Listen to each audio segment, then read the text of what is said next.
minggu lalu saya share ketika di rapat ya.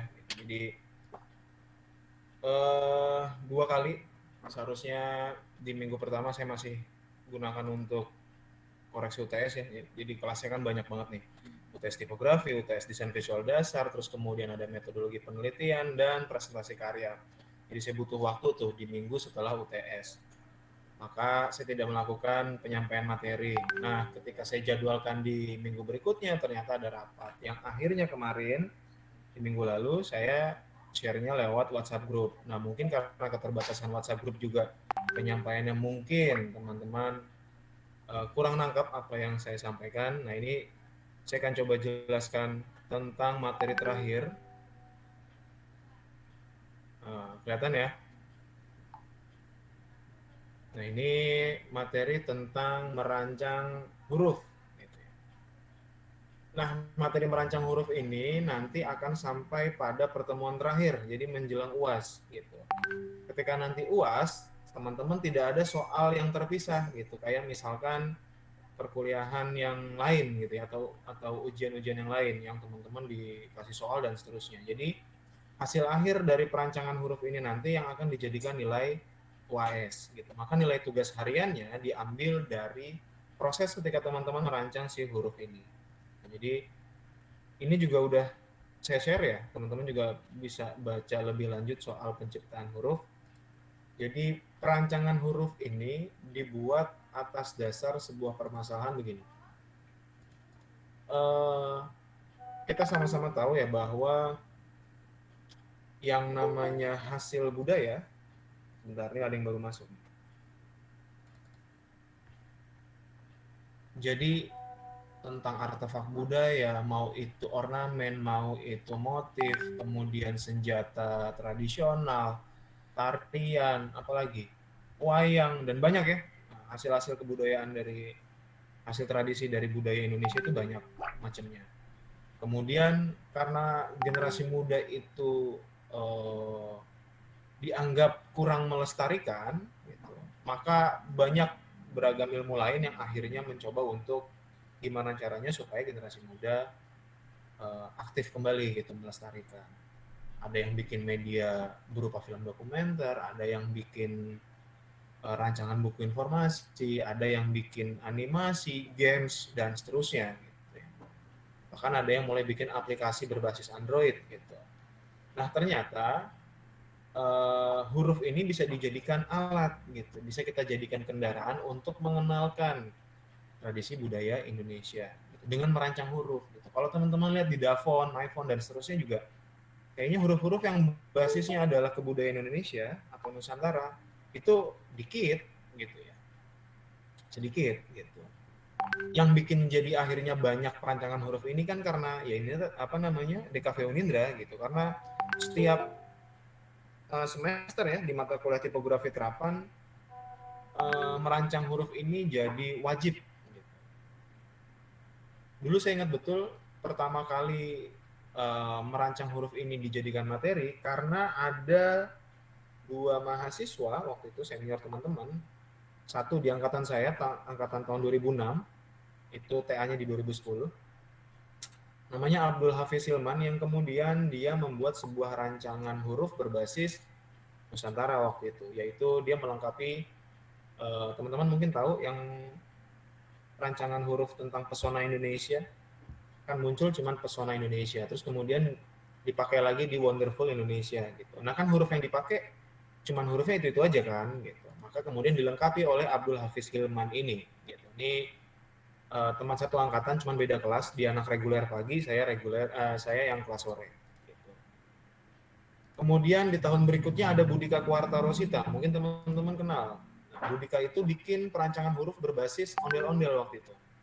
Jadi mengenalkan ondel-ondel, budaya ondel-ondel yang kemudian apa namanya ya kita sama-sama tahu lah, ondel-ondel yang dulu disakralkan gitu menjadi sebuah apa namanya penolak bala ya gitu.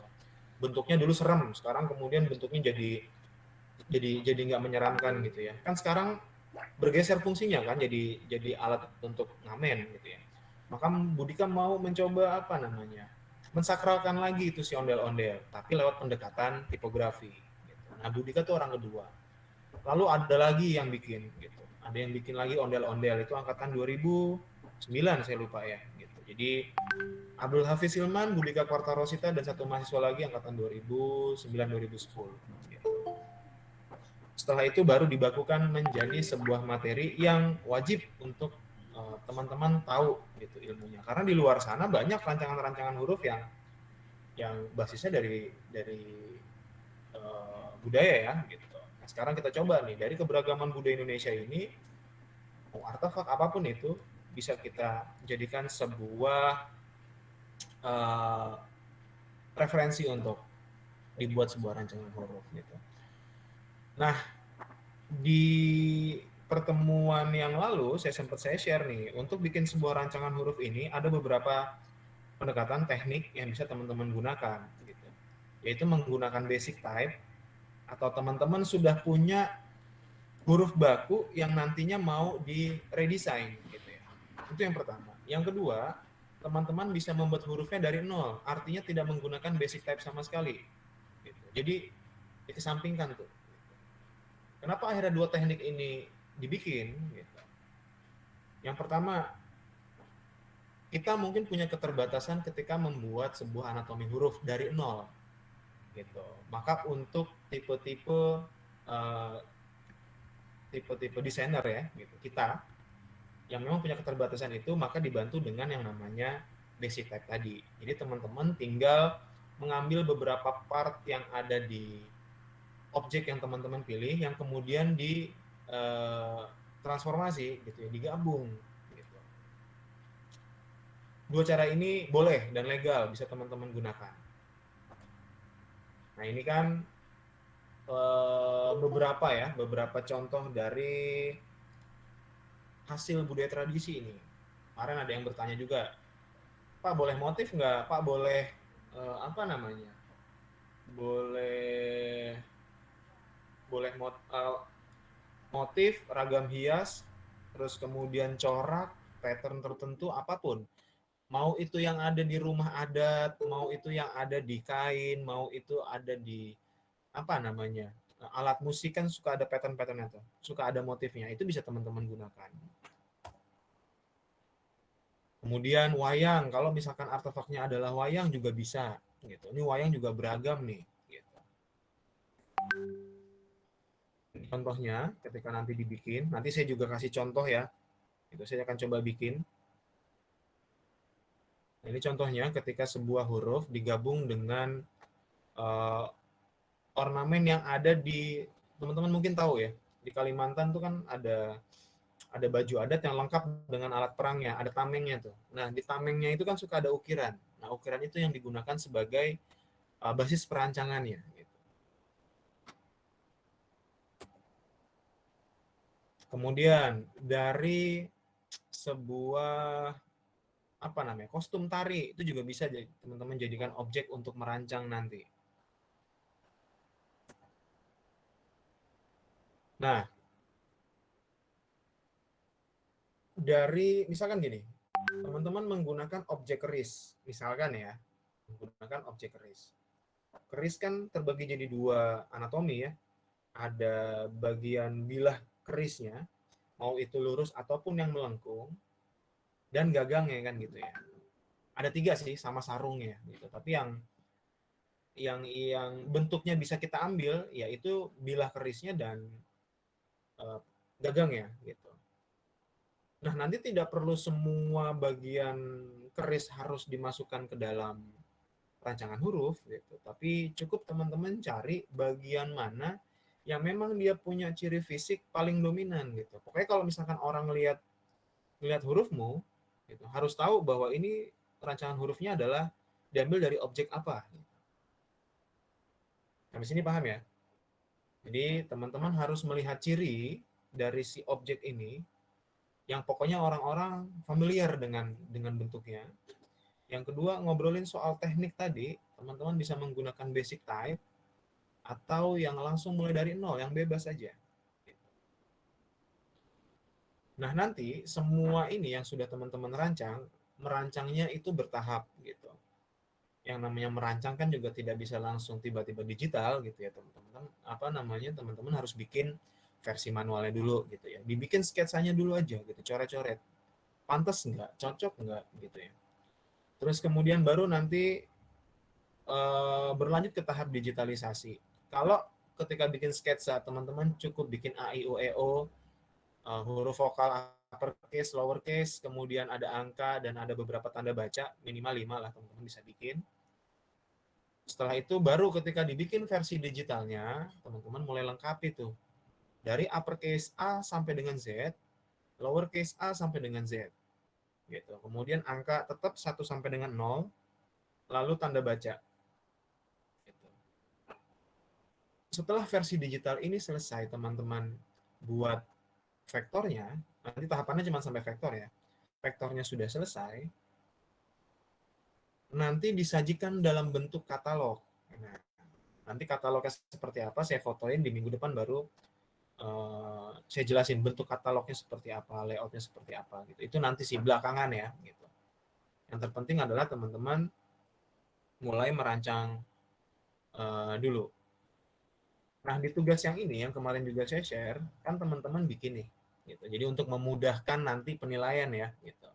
Yang pertama, teman-teman membuat kelompok dengan masing-masing. Tiap kelompok itu kan kalau di sini 4 orang karena dulu mahasiswanya sedikit gitu. Karena ini mahasiswanya banyak, saya pikir bisa 8 sampai 10 lah ya gitu. Ini kan kelas banyak nih, berapa orang nih? Terus kemudian sudah dapat kemarin sudah dikirimin juga PDF-nya gitu. Cuman belum ada objeknya apa gitu ya. Jadi masing-masing hanya kelompok Kalimantan, kelompok ini, kelompok itu gitu ya. Terdiri dari si A, si B, si C. Tapi belum spesifik eh, si Gary Dimas ngambil objeknya apa. Kemudian Fitri ngambil objeknya apa gitu. Itu belum spesifik gitu. Nanti bisa teman-teman lengkapin. Terus yang kedua, masing-masing kelompok diberikan nama-nama daerah yang akan dieksplorasi. Nah, nama-nama daerah ini kalau misalkan di kelas offline itu dikocok gitu ya. Saya yang bikin kayak arisan tuh. Jadi ntar ketuanya saya ajak maju ke depan dan nanti random. Kalau sekarang kan teman-teman bisa milih gitu ya. Teman-teman bisa milih. Yang ketiga, melakukan studi visual terhadap daerah tersebut. Nah, ini juga penting gitu. Artinya bukan cuma sekedar memilih daerahnya, gua mau Jakarta gitu karena bisa nih eksplorasi banyak gitu ya. Atau gue mau Jawa Tengah dan seterusnya gitu. Tapi perlu dipahami juga ketika nanti teman-teman sudah milih, misalkan Jawa Tengah, eh, ceritanya nih ya, ini Gustian dapat Jawa Tengah terus mau ngambil Borobudur misalkan, ya kan? Teman-teman, Gustian bukan cuma hanya ambil foto Borobudur, tapi juga perlu mencari historinya Borobudur secara singkat. Gitu. Jadi selain studi visual atau wujudnya, teman-teman juga harus punya yang namanya histori si objek ini. Gitu. Kalau motif ya apa nama motifnya? Ada maknanya nggak? Gitu. Itu di Google banyak. Jadi teman-teman nggak saya wajibkan untuk mencari seperti teman-teman yang lagi tugas akhir nih gitu. Nyari literatur enggak ya, tapi cukup browsing aja. Yang keempat, membuat mind mapping daerah yang didapat gitu. Jadi nanti misalkan Jawa Tengah, ya kan? Jawa Tengah tuh kalau senjata tradisional adanya apa? Kemudian untuk tarian adanya apa? Lalu untuk artefak lain ada wayang, wayangnya seperti apa dan seterusnya. Sehingga teman-teman punya beberapa alternatif tuh gitu. Nggak akan sama insya Allah. Yang kelima, setiap anggota kelompok memiliki konsep yang berbeda walaupun sama daerahnya yang akan dieksplorasi. Saya misalkan kedapatan bikin wayang gitu ya dan Radika juga dapat bukan dapat memilihnya wayang juga nih. Nah, dalam anatomi wayang itu juga kan banyak cirinya kan gitu yang bisa kita ambil. Nah, saya dan Radika nggak boleh sama nih. Gitu. Konsepnya harus berbeda nih. Mungkin Radika akan ngambil konsep engsel tangan yang ada di wayang ya. Gitu. Yang kemudian nanti ditransformasi menjadi anatomi huruf gitu. Ya saya harus berbeda karena saya satu kelompok nih. Saya mungkin akan ngambil bagian tatahannya. Nah, tatahan itu adalah bagian pahat apa ya namanya? Kalau di wayang itu ada bagian yang berlubang tuh. Nah, saya akan ngambil itunya. Bagian tatahannya supaya nggak sama dengan konsepnya Radika. Gitu. Setelah itu yang poin 6, merancang konsep huruf yang akan dibuat. Gitu. Setelah semua dapat, daerahnya sudah dapat, objeknya sudah dapat, dipastikan ketika ada anggota yang objeknya sama, tapi konsepnya bisa berbeda gitu ya.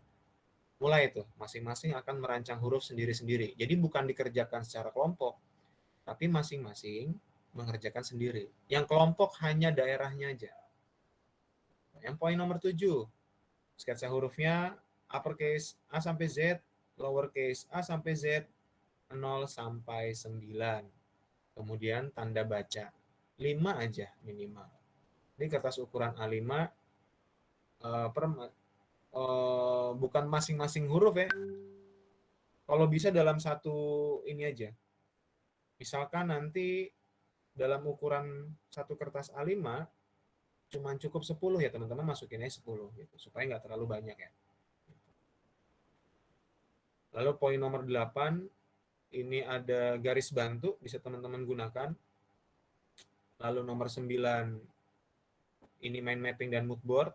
Ini sama seperti yang tadi di bagian atas ya, di poin 4. Lalu nomor 10, masing-masing anggota ngambil satu objek berdasarkan hasil mind mapping, ini sudah. Yang 11, objek tersebut dapat mewakili daerahnya. Gitu ya. Ke-12, membuat sketsa huruf dengan teknik morfologi bentuk dan stilasi untuk objek yang akan dibuat. Nah, ini kita tarik mundur. Di semester 2. Teman-teman dikenalkan dengan yang namanya morfologi bentuk. Yaitu sebuah cara yang bisa teman-teman gunakan untuk menciptakan bentuk-bentuk tertentu. Gitu. Ini ada jenisnya, gitu ya. Misalkan distilasi atau digayakan, boleh teman-teman mau pakai itu.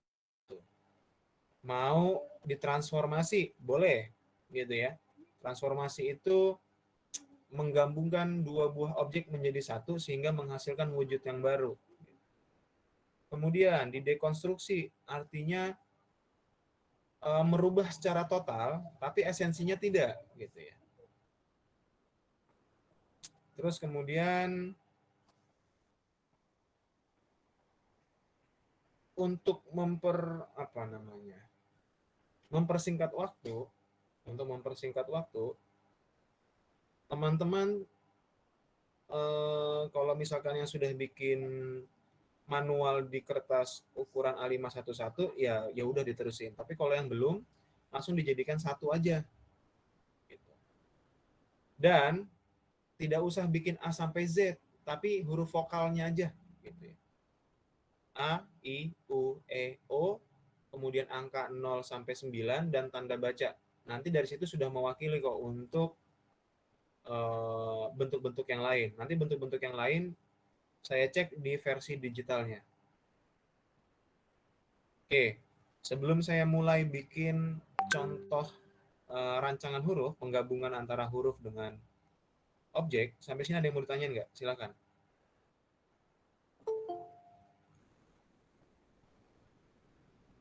Pak, saya Giri Dimas mau bertanya, Pak. Yo. Izin, Pak. Itu berarti kita bikin yang di manualnya berarti huruf vokalnya aja ya, Pak ya? Ya, huruf vokal aja. A, I, U, E, O, uppercase, Semua lowercase, huruf ya? kemudian angkanya 0 sampai 9 dan tanda bacanya minimal 5. Terserah mau yang Oh, tanda baca berarti ya. Mau 0,2 terus kemudian tanda seru sama tanda tanya boleh. Atau mau pakai kurung buka, kurung tutup dan seterusnya juga boleh gitu. Pokoknya minimal 5. Nah, nanti saya cek yang versi lengkapnya ketika teman-teman sudah saya approve di sketsa yang AIWO ini, huruf vokal. Oh, berarti apa yang di manualnya uppercase lowercase juga ya, Pak ya? Iya, sama. Jadi uppercase, lowercase. Sama huruf apa namanya? Tanda baca gitu ya? Sama Ya, huruf. saya ulang nih ya. Untuk versi manualnya, untuk sketsanya, karena sketsanya kan harus ditampilkan nanti dalam katalog. Mungkin bisa teman-teman catat juga nih. Huruf vokal, baik itu uppercase dan lowercase. Huruf besar ataupun huruf kecil. Yang pertama. Yang kedua, angka 0 sampai dengan 9. Yang ketiga, tanda baca minimal 5.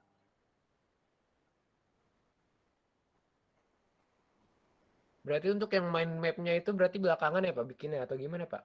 Ini mind mappingnya, mind mapping yang tadi saya jelasin yang di versi nomor 4 nih. Kan ketika ngomongin mind mapping daerah, kan daerahnya sudah dapat nih. Ini Gary sama siapa? Saya Satu kelompok kelompok 3 sama sih, siapa? Pak. Sama Andika. Nah, misalkan ketua kelompoknya Gary gitu ya. Terus kemudian ada ya pokoknya personilnya ada Andika dan teman-teman yang lain. Kan sudah dapat nih. Ini saya kasih gambaran dulu deh. Saya buka dulu Procreate-nya. Oke, bentar. Saya share screen dulu.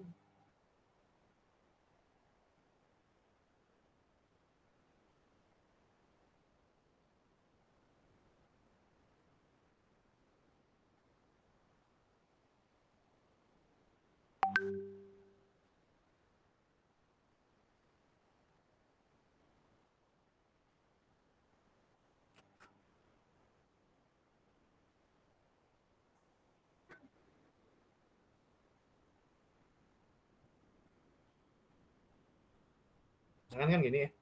Dapat nih. Ini dijadikan daerah satu kelompok nih. Satu kelompok dapatnya Jawa Tengah. Untuk mempersingkat waktunya, teman-teman bikin mind mappingnya itu langsung aja. Misalkan Jawa Tengah yang memang yang punya banyak hasil kebudayaan atau tradisi Indonesia ada apa aja? Solo, ada Jogja, kemudian apa lagi Jawa Tengah? Hmm,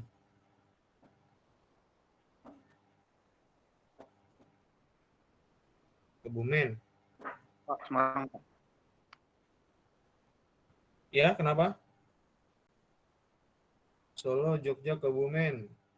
Kemudian daerah lain, mungkin ada Sleman dan seterusnya misalkan. Ini banyak nih. Hasil dari teman-teman browsing dan macam-macam. Kan pasti berembuk nih antara Gary dengan Andika dan teman-teman yang satu kelompok. Nanti dari Solo teman-teman bikin lagi nih, ada pemetaannya lagi. Di Solo ada apa aja kalau wayang misalkan. Wayang juga macam-macam nih di Solo. Ada wayang Gagrak Surakarta, ada wayang apa namanya, wayang Wong, ada wayang Beber dan seterusnya. Lalu di Solo selain wayang ada apa? Batik.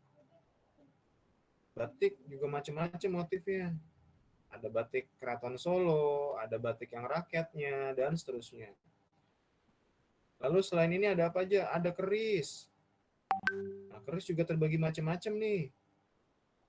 Terus Jogja juga ada wayang, ada batik, ada senjata tajam, ada keris juga. Terus kemudian di Jogja juga ada Prambanan, juga ada Borobudur. Kemudian apa lagi? Eh, Jogja tuh punya yang namanya gerbang keraton, sama Solo juga punya gerbang keraton.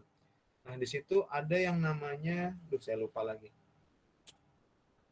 Ada dua naga tuh ya yang mengapit si gerbang keratonnya. Nah, itu ada ceritanya tuh, ada historinya gitu. Nah, teman-teman juga bisa pakai itu. Lalu di Kebumen juga macam-macam, ada batik, kemudian ada tarian namanya ebek. Nah, kenapa tarian akhirnya bisa masuk nih? Gitu. Karena di tarian ebek itu juga kostumnya punya ciri gitu, bisa teman-teman ambil. Lalu ada yang namanya Kebumen punya kuda lumping. Nah, cuma saya lupa namanya tuh. Terus di sana juga ada yang namanya kerajinan anyaman eceng gondok. Nah, itu juga dia tenunannya juga beda tuh. Nah, itu juga bisa diambil. Lalu Sleman juga macam-macam. Maka nanti masing-masing kelompok bisa nggak sama. Ada pemetaannya sendiri-sendiri nih. Nah, ini nanti cukup dibikin satu ya dan dimasukkan ke dalam katalog gitu. Udah kan ya? Ini udah dapat nih. Giri atau siapa tadi? Andika gitu ya. Dapatlah si batik misalkan. Oke, sorry. Jangan batik deh. Oke, contoh yang tadi aja. Wayang misalkan. Menggunakan objek wayang purwa. Ini di Surakarta ataupun di Jogja sama nih. Nah, bentuk wayang kan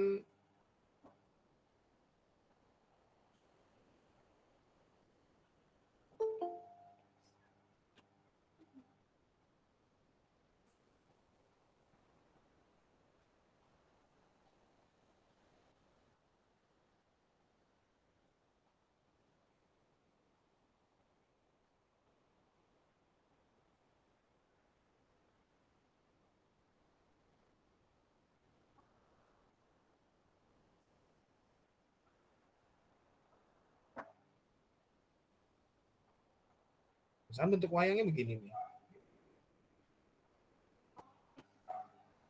Nanti mungkin yang diambil bagian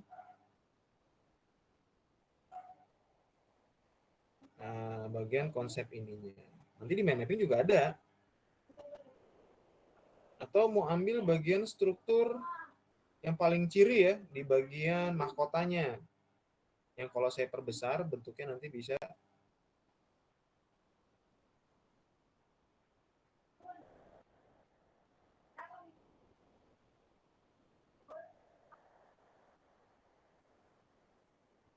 dan di sini biasanya ada namanya Garuda Mungkur.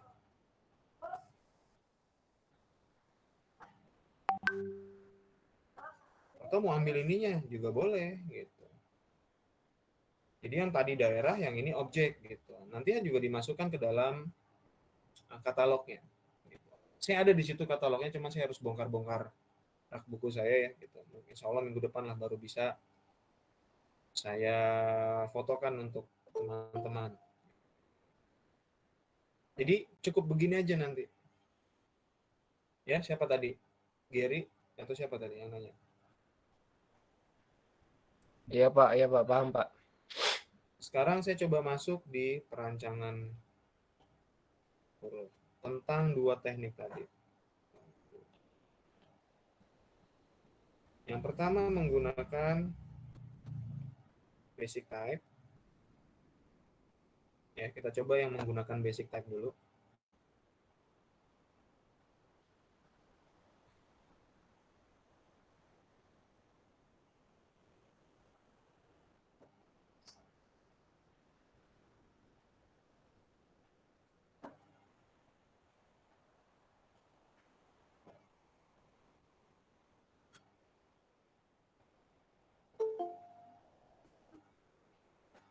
Di Ervan misalkan, saya mau menggunakan teknik yang menggunakan basic type aja Pak. Gitu. Misalkan ya, gitu. Jadi anatominya kan sudah terbentuk nih, sudah ada panduannya.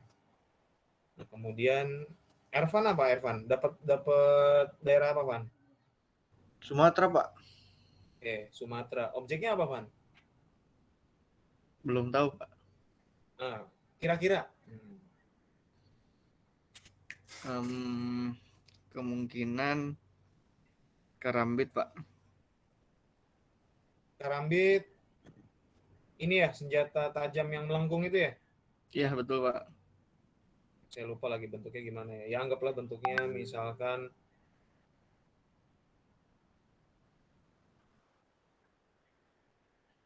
gimana sih coba Karambit.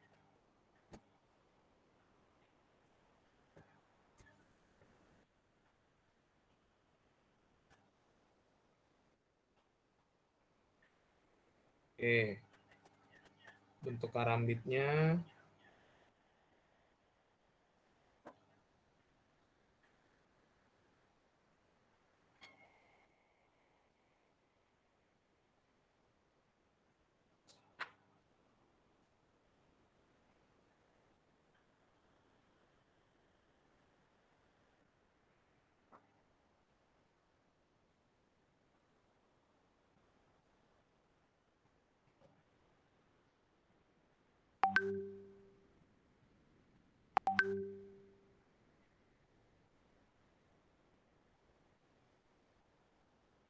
misalkan bentuk karambitnya begini.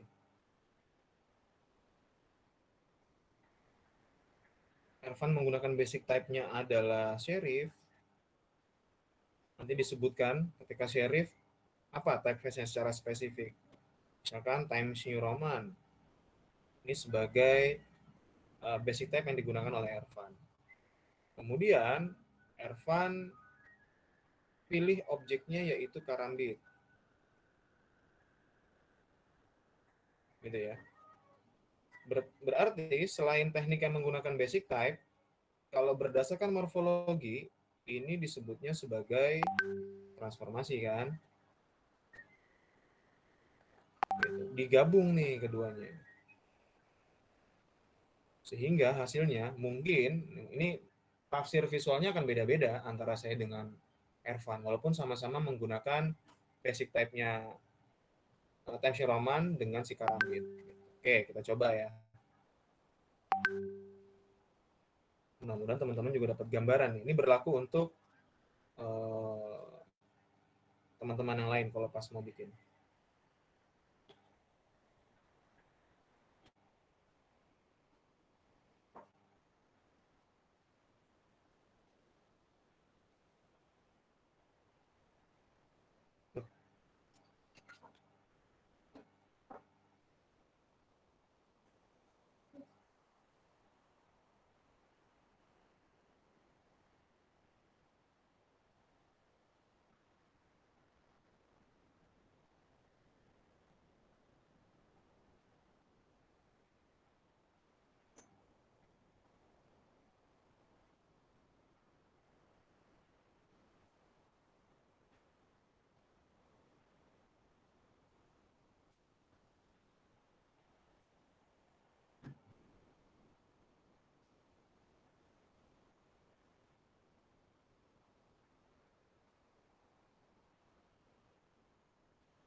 Oke, kurang lebih hasil rancangan saya, kalau saya misalkan dikasih time Shoraman dengan karambit, maka mungkin bisa jadi kayak begini. Ini baru di huruf A ya, nanti akan dibikin lagi di versi huruf B, C, dan seterusnya. Jadi setiap ada anatomi berbentuk struk, maka akan saya ganti dengan si karambit ini.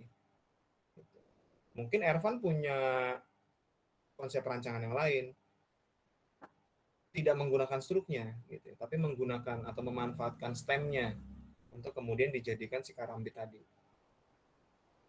Kebayang nggak? Jadi ini menggunakan basic type nih. Struktur huruf aslinya ada di sini. Huruf asli nih. Nah ini objeknya nih. Si karambitnya.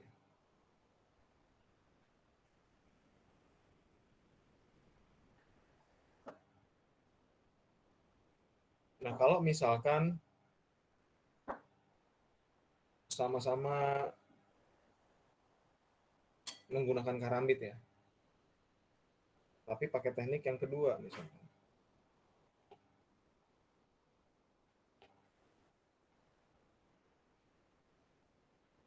Tanpa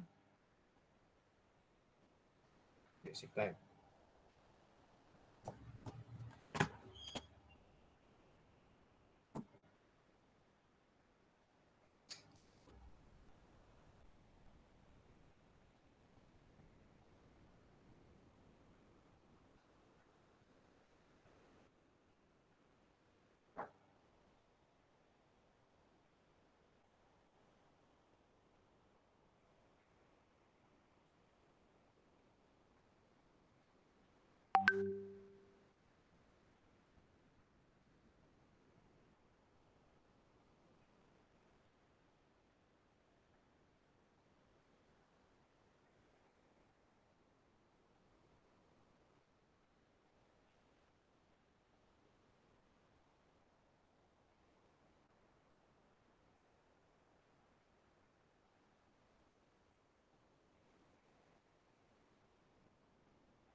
Belum?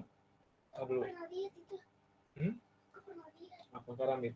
Ini lagi nyontohin ke omnya dulu. Udah kamu situ belajar.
Kelihatan ya bedanya ya?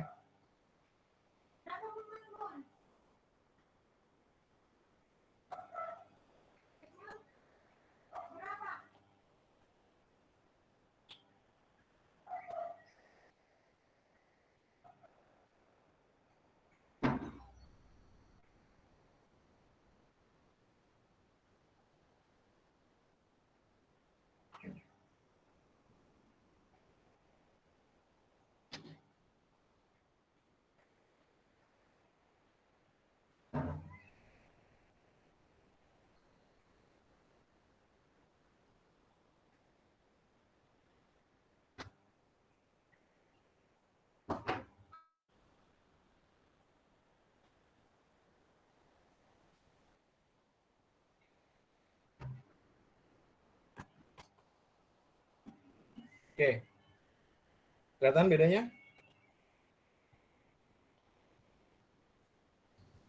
Ini Kelihatan, kalau Pak. menggunakan basic type.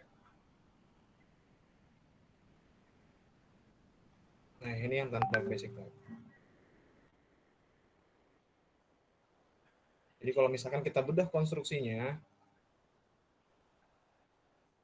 ini kan dari apa sih gagangnya. Jadi gagangnya itu ada lubangnya tuh. Nah, lubang tadi untuk masukin jari gitu ya, supaya nggak kelepas dari genggaman tuh si karambitnya. Ini gagang. Ini juga gagangnya. Nah, ini ada bagian yang bergerigi. Ini ada di pisaunya itu tuh, ada di mata pisaunya.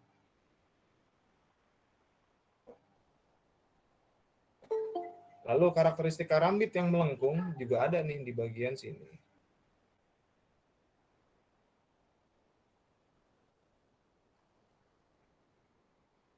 Jadi tinggal sesuaikan aja. Teman-teman lebih serak dengan menggunakan basic type atau yang tanpa basic type.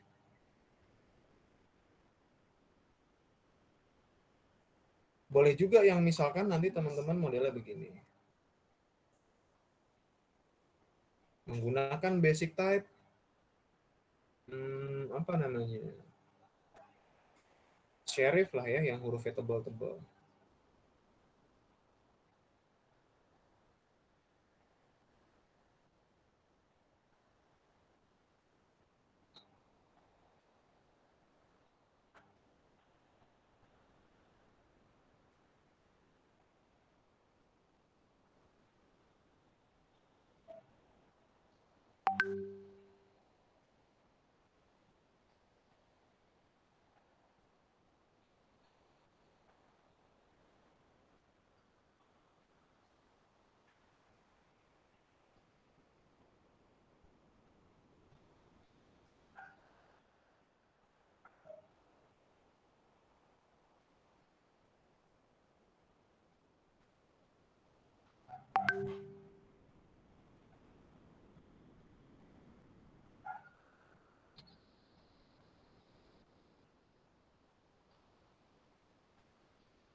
Kemudian teman-teman menggunakan motif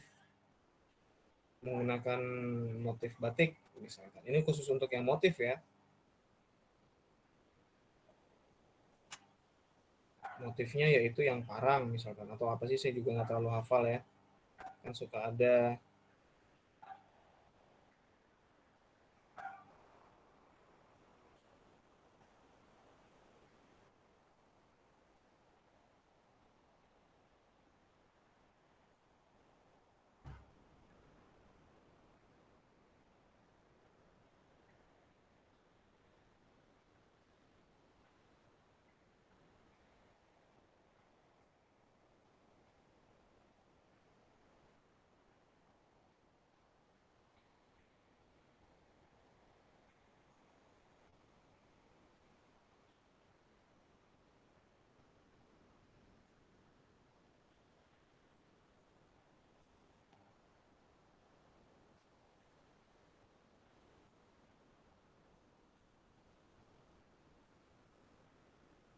motif ini juga bisa dimasukkan ke dalam si anatominya si huruf. Gitu.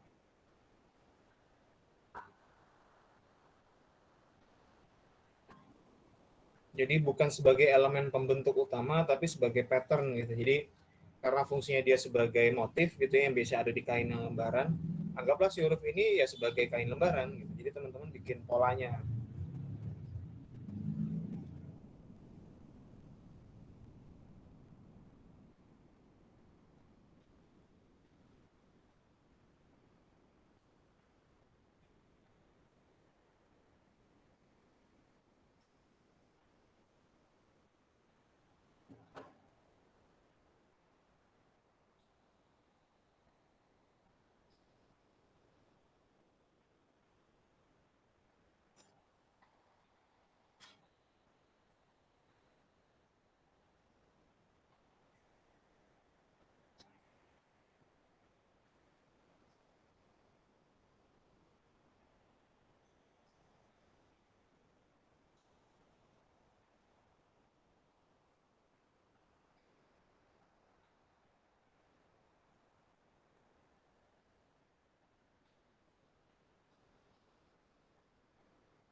Dalam Masjid Kota Baru.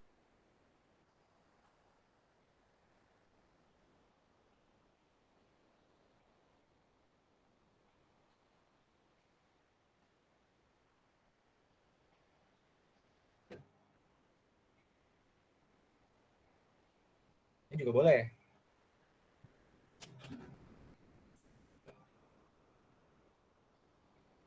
Kalau yang ini berarti konsepnya pakai yang mana? Satu atau yang dua?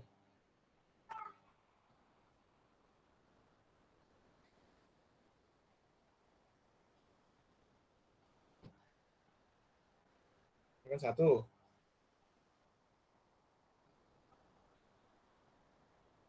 Kemudian yang kedua. Nah, kalau ini masuk ke mana? Satu atau dua?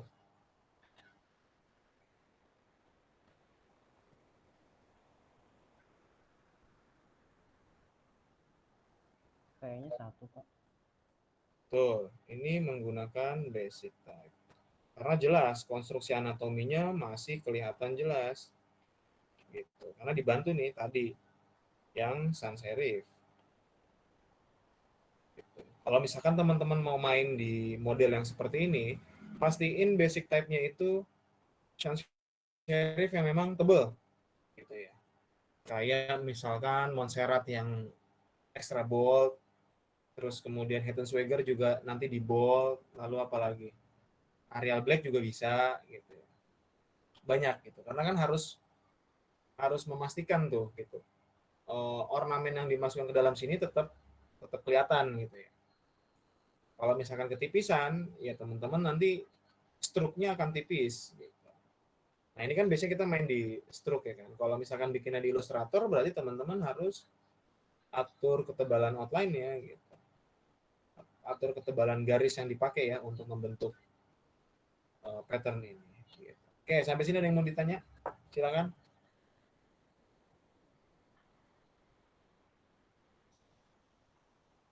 Atau masih ada yang kurang jelas?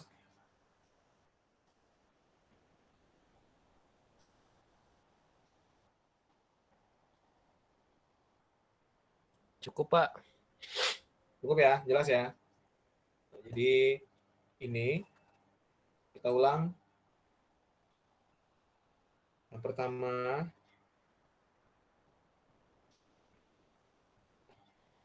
ini untuk asistensi dulu ya. Asistensi huruf vokal.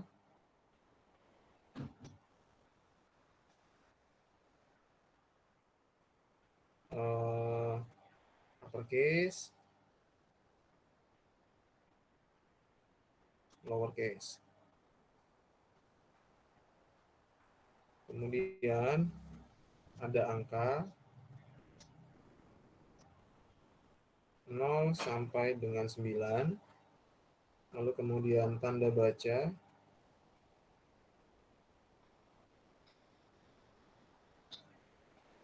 Minimal 5 buah.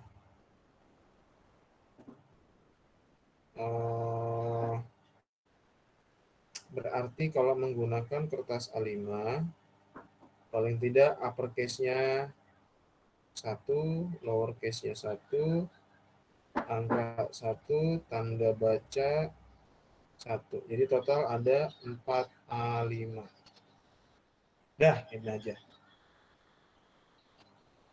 Nah, nanti asistensinya teman-teman bisa jadikan PDF. Nanti dikirim seperti biasa. Kalau nanti misalkan ada perubahan, ya saya akan bikin di sini. Saya akan bikinin koreksiannya, nanti saya kirim. Oke? Kapan kira-kira? Seluangnya teman-teman aja deh. Kira-kira bisa asistensinya kapan? Atau kalau misalkan mau Google Meet juga nggak apa-apa.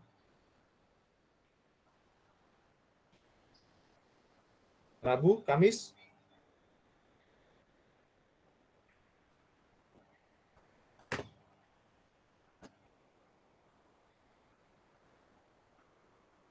Ini di sini Sana Balkis bilang, kalau pertemuan selanjutnya bagaimana Pak? Pertemuan berikutnya, berarti nanti teman-teman agak ngebut nih di pertemuan. Kalau pertemuan minggu depan asistensi ini, pertemuan berikutnya teman-teman yang agak ngebut pas bikin digitalnya. Gimana?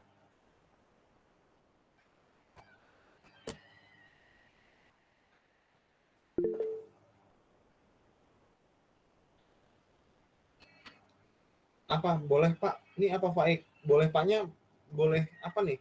Minggu depan? Gimana Ik?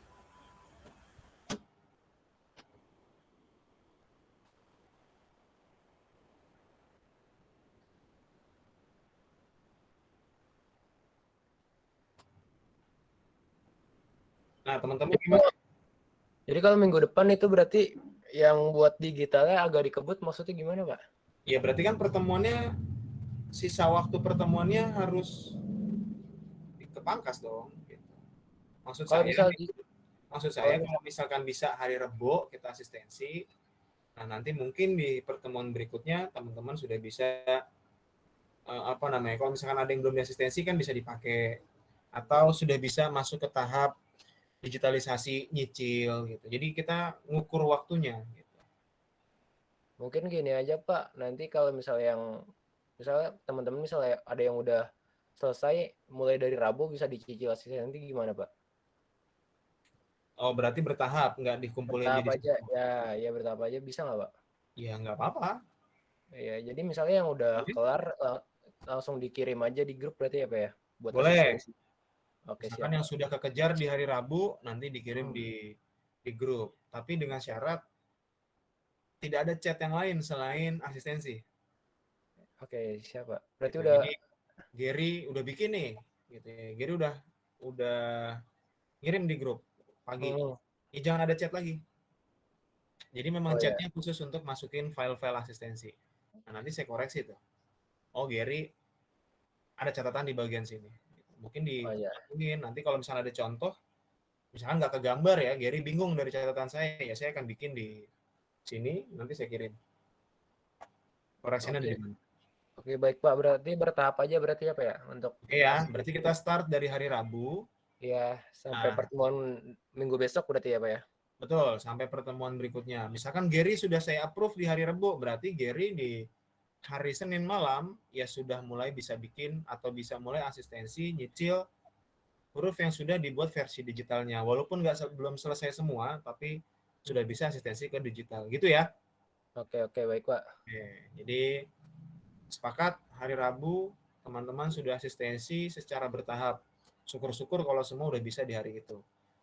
Jadi ditaruh di grup dengan syarat tidak boleh ada chat lain selain PDF masing-masing. Oke, ini sudah saya capture screen, teman-teman sudah nggak perlu saya panggil, nanti tinggal saya pindahin ke sikanya saya. Jika tidak ada yang ditanyakan lagi, saya akhiri pertemuan hari ini.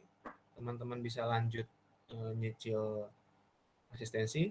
Assalamualaikum warahmatullahi wabarakatuh. Selamat malam.